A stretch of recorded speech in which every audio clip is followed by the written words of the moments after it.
Shalom shalom bakunzi ba Time to Know, ngiye kubaha ikaze mu kiganiro cyacu cy'uyu munsi. Nishimiye kongera kuganira namwe ku ngingo zubaka ubuzima bwacu. Uyu munsi tugiye kuganira ku ngingo isa nk'ikomeyeho cyangwa se navuga ngo ku ngingo iremereye. Rimwe na rimwe iyo bitubirimo cyangwa se iyo dushaka kubikora bidusaba imbaraga kugira ngo rimwe na rimwe bikanatunanira kugira ngo tubigereho.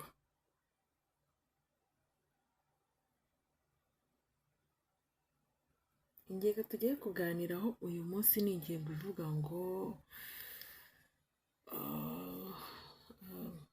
uko twakura abantu bari toxic mu buzima bwacu cyangwa se abantu bari mu buzima bwacu.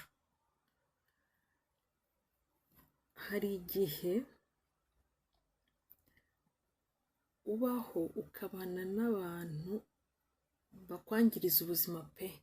Ni nayo mpamvu rimwe na rimwe uzasanga abantu bafite ibikomere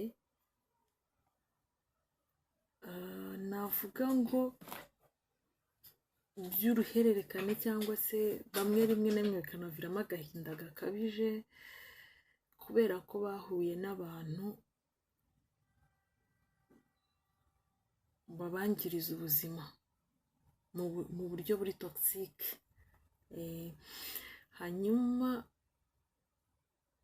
none ugasanga nk'urugero ukaba mu bwana bwawe cyangwa se mu mikurire yawe muri environment wakuriyemo, mu bo mwiganye, mu bo mwakoranye, mu bo mwabanye,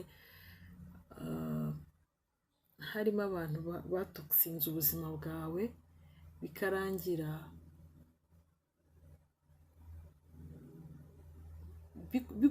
bigutwaye ubuzima. Ugasanga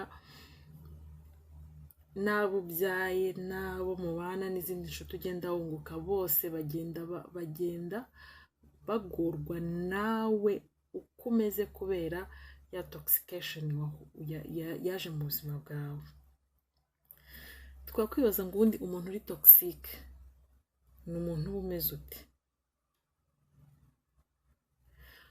Umuntu uri toxic si wa muntu ukubabaza rimwe ngo azagukorere ikintu kikubabaza ahite yigendera. Ni wa muntu muhorana, mubana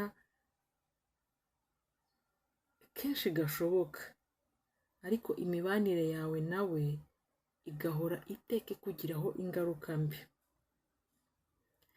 Umuntu toxic yashobora kuba ari inshuti yawe ya hafi, ashobora kuba ari umuntu wo mu muryango, ashobora kuba umukoresha wawe, ashobora kuba umukozi mugenzi wawe mukorana.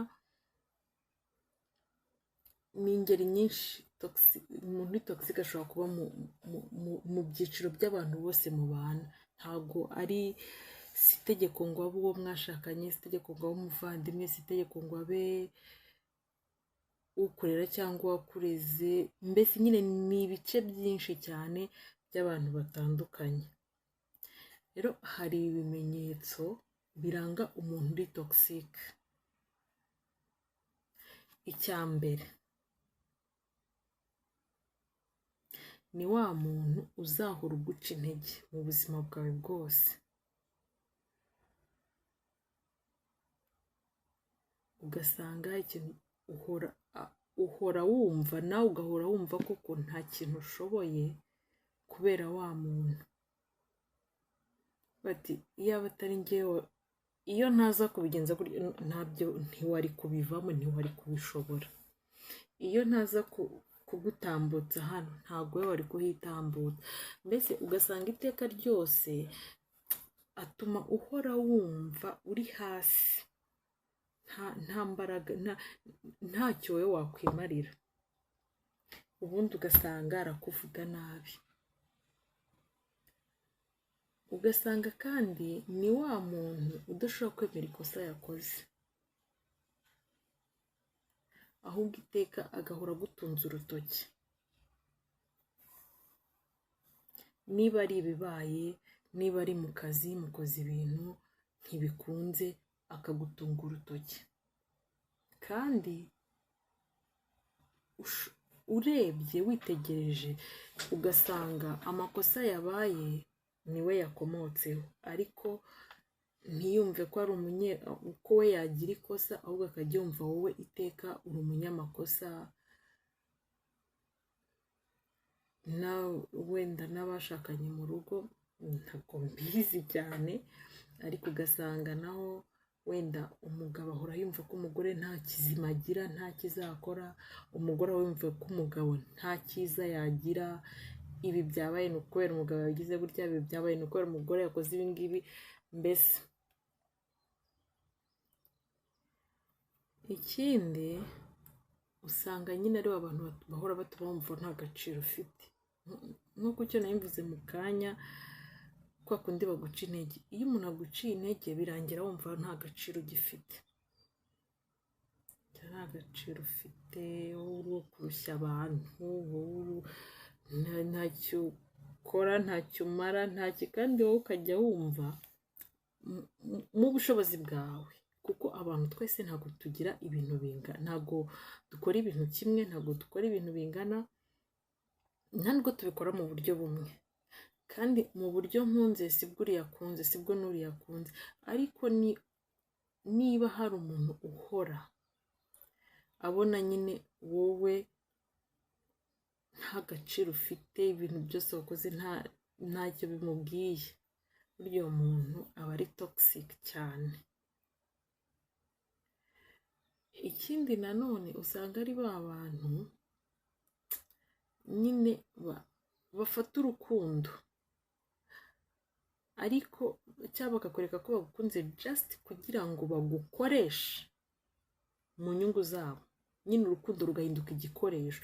Noneho wowe ukagendera muri ka kantu gasa n'urukundo, ariko nyamara bari nyine we urukundo rwamubereye umutaka wo gukoreramo ibyo ashaka kugukorera. Ikindi kandi ugasanga n'abantu bagufata nk'aho wowe ntacyo wimariye, mbese ari bo bafite uruhare runini ku buzima bwawe, ari agaciro ufite ari uko ari bo babigizemo uruhare. Abo bantu baba ari toxication, baba ari toxic cyane ku buzima bwawe. Noneho hano hari ingaruka z'abo bantu mu buzima bwawe. Iyo ufite abantu bawe ba hafi bari toxic igihe kinini, ushobora guhura n'ingaruka zikomeye. Icya mbere, uhura n'umuhangayiko udasanzwe, uhora uhangayitse, uhora udatuje. Mbese kubera iki? Kubera ukuntu ba bantu bakwangije muri wowe. Icya kabiri, batuma wiyanga ndetse ukaniheba. Ko umuntu yarakwetse ko nta gaciro ufite, umuntu akakwereka ko ntacyo wimariye, akakwereka ko mbese akakwereka byandi twavuze bibaranga, bituma wowe usigara wihebye ukumva ntacyo wimariye. Kandi mu by'ukuri kirahari, hari icyo wimariye, hari n'icyo umariye abandi. Kuko nk'urugero, dufate urugero, wenda reka dufate urugero nko ku gitsina gore. Uzarebe iyo wabyaye ufite umwana, cyangwa se n'igitsina gore gusa n'abagabo, kuko umwana usanga ari kuganira papa, amubwira papa uzangurira indege. Iyo ndege se papa nta n'igare abasha kwigura, ariko umwana we aba abona papa afite ubushobozi. Icyo rero ni iki? Cyangwa se umwana akantu kose kabaye akaza kubwira mama, arashonje akaza gusaba mama, baramukubise akaza kuregera mama, bigenze gute akabwira mama, buri kimwe cyose. Bivuze icyo ni ikikwereka ko buri wese nubwo wenda ntaba mfite icyo nkumariye, ariko hari umbona akabona ko njye hari icyo maze. Urugero ni uwo mwana arandeba akabona ko hari icyo maze. Uwo mwana ibyiringiro bye biri kuri njyewe. Bivuze iki? Bivuze ngo nta muntu ubaho ntacyo amaze. Ariko nyine b'abantu bari toxique mu buzima bwacu batuma wumva wiyanze, ukumva nta n'icyo wimariye. Icya gatatu, batuma utakaza icyizere cy'inzozi zawe. Utakaza icyizere cy'inzozi zawe. Abantu byabayeho, mwandike muri comment mutubwire. Abantu bene nk'abo ngabo, nibyo nasomye, ndi kubisoma ko nyine abantu bari toxique, ibiranga abantu, ingaruka z'abantu bari toxique ku buzima bwacu, harimo no gutuma utakaza icyizere cy'inzozi zawe. Nanone kandi izindi ngaruka zirimo, batuma urambirwa ubuzima. Iki cyo kikunda no kubaho cyane ku bantu benshi. Uzarebe nk'abantu, urugero, uzafate nk'urugero nk'abantu bavuga ngo biyahuye. Hari babandi biyahura ngo bagasiga amabaruwa. Nusoma ibaruwa y'umuntu wiyahuye, nubwo kwiyahura atari inama wagira umuntu, ariko usomye nk'iyo baruwa y'umuntu wiyahuye cyangwa bakakubwira ibintu yanditsemo, usanga yagize ibyago byo kubana n'abantu bari toxique mu buzima bwe igihe kirekire. Ubuzima bwe buragenda burangirika, bigera igihe noneho yumva atacyifuje kubaho, akumva arambiwe ubuzima. Aribwo nyine uretse Kristo wagusanga akaguhumuriza, uretse kuba wagira umugisha ugahura n'umuntu niyo yaba umwe akwereka ko uri uw'agaciro mu buzima, cyane iyo ugize umugisha ukabyara. Nyine abantu benshi babyaye, azakubwira ati ikintu cya mbere ntinya ni ugupfa, kuko ntinya gupfa nsize abana banjye. Kubera iki? Nta yindi mpamvu, si uko abasize batabaho, kuko imfubyi zabayeho, imfubyi zarakuze ari nyinshi, turababona benshi cyane. Ariko ntago impamvu ari uko aba atekereza ko abana be batazabaho, ahubwo nyine ni ka gaciro bamuhaye, akumva nyine ni umuntu w'ingenzi ku buzima bwabo, akumva noneho akunze ubuzima. Iyo niyo mpamvu rero nyine usanga batuma umuntu arambirwa ubuzima. Noneho ikindi, batuma ugira ubwoba bwo kugira abandi bantu wizera. Kubera iki? Nyine barakwangije, uhora wumva abantu bose bamera nkabo, bamera nka bariya. Nanone kandi ikindi, bagatuma uhunga abantu. Iyo mu buzima bwawe wagize abantu bari toxique, batuma uhunga abantu. Nyine muri cya gihe cyo kutizera abantu, uranabahunga. Hakaba abantu bagukunda, bashaka kukwiyegereza, bashaka kubana nawe mu buzima bwawe bwa buri munsi, ariko wowe ukabahunga. Kubera iki? Ni ba bandi babi babaye mu buzima bwawe batumye uhunga abantu.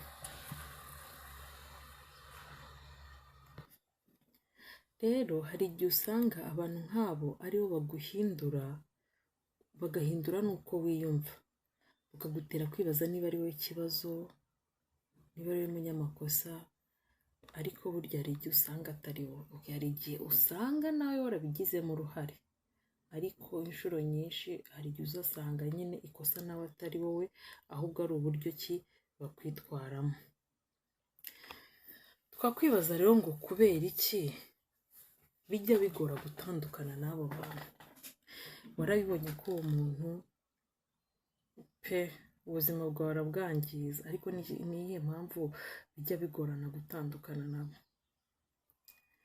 Impamvu zijya zituma bigorana gutandukana nabo, niko uwanditse yabyanditse, yaravuze ngo hari ukuba ari abo mu muryango, bigatuma uhora wumva ubafitiye umwenda, ukumva nyine hari ibyo bagomba, mbese bigusaba kubihanganira uko byagenda uko ariko kose, kuko hari ibyo bagomba. Ugati ntacyo nzakomeza nitwararike. Icya kabiri, hari ukuba warakundanye cyangwa mwarabaye inshuti nabo igihe kirekire, ukajya ureba rero icyo gihe mumaranye, ukajya uvuga ati iki gihe ntabwo cyapfa ubusa, uyu muntu tumaranye imyaka myinshi, umuntu twamenyanye twiga primaire, none dore turashaje, imyaka 20 irashize tuziranye, ntabwo uyu muntu biragoye kumureka. Ikindi nanone wanditse yaranditse aravuga ngo hari ugutinya kuba wenyine. Nubwo hari igihe utinya kubaho wenyine, nubwo twabonye ko rimwe na rimwe abantu nk'aba bagutera guhunga abandi, ya urumva iyo wahunze abandi, warahunze abandi nyine kubera uba utinya ko abantu bose bamera nkabo, none iyo ubona nta bandi bakikwegera uhita uvuga ati n'uyu sinamureka, basi reka mpfe kuba ngumanye nawe, kuko we basi we ndamuzi nawe aranzi, ukagendera muri ako kantu nyine ukajya utinya kuba wenyine. Ikindi ngo bituma uhora wiyumvamo amakosa, uhora wiyumvamo amakosa, ko ari we munyamafuti, mbese ugahora ushaka uko wakwigorora, uko wakwikosora, nabyo bigatuma uwo muntu utamureka ngo agende. Ikindi ari nacyo cya nyuma ariko kinatangaje, ngo baba bazi kukubeshya no kukuyobya, ku buryo nyine bakomeza bakagukipinga, bakomeza bakakurundanya bakwiyegereza, biciye muri twa tuntu bakuryoshya bakuyobyamo, banakubeshyabeshyamo. Ariko aho kuguma mu mubano ukomeza kukugiraho ingaruka mbi, hari ibyiza byo kuba watandukana n'abo bantu, cyangwa se nubwo mutatandukana ariko mukagabanya uburyo mubanamo, uburyo muhuramo, uburyo mukoranamo, uburyo mbese bya bindi nyine urebe ngo ese nkurikije ibintu numvishe, ninde muntu ushobora kuba ari toxic mu buzima bwanjye. Numara kumubona urebe uburyo mubanamo. Gusa umuntu wakugora nyine gutandukana nawe iyo bigeze mu bashakanye, aho biragorana, rimwe na rimwe birakugora, ariko ubonye ari ibintu ushobora kuhangiriza ubuzima, bigatuma ushobora kwiyambura ubuzima nk'uko twabibonye, gushobora kwiyahura, bigatuma cyane bishobora kwangiriza ubuzima, cyangwa se bigatuma unarwara indwara zo mu mutwe. Rega biriya byose twabonye, kumva wiyanze, kumva nta gaciro ufite, ibi bintu byose ukurikije ibyo abahanga mu by'imitekerereze n'uburwayi bwo mu mutwe bagenda bavuga, usanga nyine ibi byose bigenda bikica umuntu mu mutwe, noneho bikarangira arwaye n'indwara zidakira. Rimwe na rimwe ukazisanga umuntu anapfuye atazi icyo azize, ariko byaraturutse kuri toxic people bari mu buzima bwiwe. Rero uba ukwiye kwiga, ugiriye umugisha wo kubyumva no kumenya ko nyine hari abari mu buzima bwawe, ugerageza gushaka uko wagenda ugabanya imibanire yawe nabo, kugira ngo bitagira ibyo byangiza. Noneho uko wakwitandukanya n'aba bantu bari toxic. Uko wakwitandukanya n'aba bantu, icya mbere, menya neza ikibabangamira. Itonde, reba niba ikibabangamira ari amagambo, niba ari imyitwarire cyangwa uburyo bagusuzuguramo.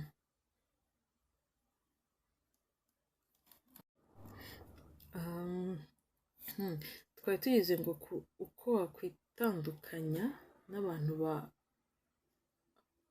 bari toxic mu buzima bwawe. Icya mbere, menya neza ikikubangamira kuri bo. Itonde witegereze neza, wige neza, umenye ngo ni iki kimbangamira kuri bo. Ese amagambo yabo ni yanyangiza? Ese imyitwarire ni inyangiza? Cyangwa se urebe uburyo bagusuzuguramo. Icyo kimenyetso nicyo gitangiza urugendo rwo kwiyitaho. Iyo wamenye ikikubangamira muri byo, nibwo utangira urugendo rwo kwiyitaho. Icya kabiri, reka kwiyemeza kubahindura. Hari igihe usanga tubana n'abantu ukajya wumva uwo muntu mu buzima bwawe uzamuhindura, uzagerageza, ariko niba ubona kumuhindura bitakunda, wibyiyemeza, kuko ngo nta muntu ushobora guhinduka we atabishaka. Ntiwirirwe wishyiramo ngo uzamuhindura, kuko iteka ryose uzahora uvunika. Ariko hari igihe ushobora kwerera umuntu imbuto agahinduka, ariko biragoye, ariko bibaho, kuko mu nshuti zacu tugira za buri munsi, uzicare ubirebe uvuga uti, uzarebe wiyigeho uvuga uti, ese inshuti kanaka cyangwa umuntu runaka ni cyahinduye mu buzima bwanjye. Rebe uvuga uti, uyu muntu aje mu buzima bwanjye hahindutse ibi. Icyo gihe bivuze ngo birashoboka ko ushobora guhindura umuntu, ariko ntabwo wamuhindura we wese. Hari bimwe kuri we ushobora guhindura, ariko ntiwamuhindura uwo ari we wese. Ubwo rero wigambira cyane kumuhindura niba warabonye ko ari toxic. Ushobora gutekereza kumuhindura ubona ari umuntu ushobotse, ariko niba wabonye ari toxic, ari mubi, biragoye ko urwana urwo rugamba. Imana yonyine niyo yabigufashamo. Noneho ikindi, shyiraho imbibi mu mibanire yanyu. Gushyiraho imbibi ntibivuze kumusuzugura. Mwubahe, ariko umenye ibyo wowe udashobora kwemera. Niba bagusuzugura, ubivuge. Niba hari icyo bakubangamira, ukivuge. Ushyireho imbibi zawe. Ikindi nanone, gabanya igihe umarana nabo. Birashoboka ko utabasezera burundu ngo bagende bave mu buzima bwawe, ariko ushaka uburyo wabana nabo.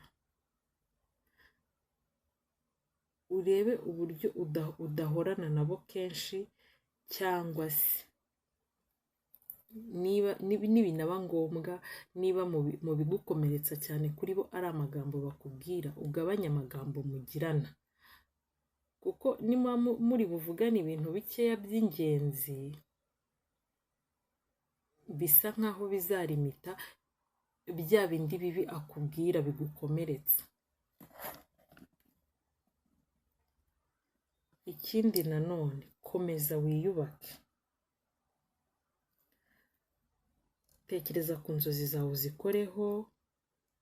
Niba ushaka kwiga wige, usome, ushake abantu bazima, muganire ibintu bizima, ibintu wumva ko ufitiye agaciro, kandi ko ubaho ku mpamvu ifatika. Wiyumve nk'ufite agaciro, wiyumve nk'ubaho ku mpamvu ifatika rwose, bareke kuguca intege. Ikindi nanone, shaka abantu baguteza imbere. aho gukomeza kuguma muri ako kaziga k'abo bantu, ushaka abantu baguteza imbere. Shaka inshuti nziza, abavuga ibyiza, abakwizera, abagusubizamo imbaraga, abagusengera, cyangwa bakuba hafi mu byo ukora bifatika bya buri munsi. Ikindi nacyo cya nyuma ku byo wakora kugira ngo abo bantu bave mu buzima bwawe, bababarire, kuko nyine bababarire, ariko ube kure yabo.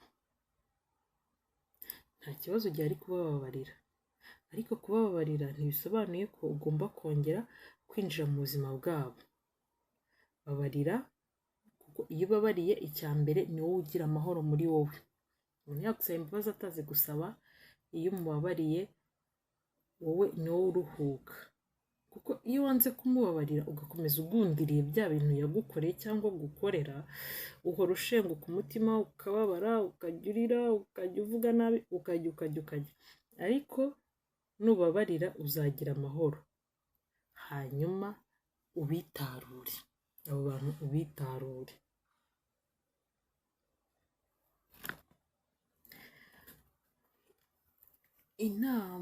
Inama rero kuri ibi bintu, inama kuri iyi ngingo, kureka umuntu ntabwo ari ubugome, ahubwo ni ukwikunda wowe. Banza wikunde, numara kumenya kwikunda uzabona uko ukunda abandi. Rero nureka umuntu ntabwo uzaba ari ubugome, ahubwo uzaba urimo uriga kwikunda. Nta muntu n'umwe uriho ukwiye gutuma wiyanga cyangwa se ngo wumve ucitse intege. Niyo mpamvu abo baguca intege nabo batuma wumva wiyanze unihebye, bakuri mu buzima bwawe. Ugomba kwita ku buzima bwawe.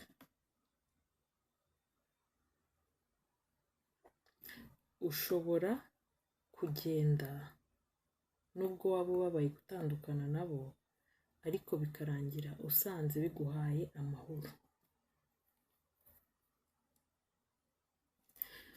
Ndagushimiye ko wadukurikiye kandi wabanye natwe. Sangiza iyi nkuru abandi bantu, wenda hari uwo byagirira umumaro uriho mu buzima buri toxic, abantu bahora bangiza buri munsi. Sangiza abandi, ushobora kugira uwikiza, ejo nawe ubuzima bwe bugahinduka bukaba bwiza.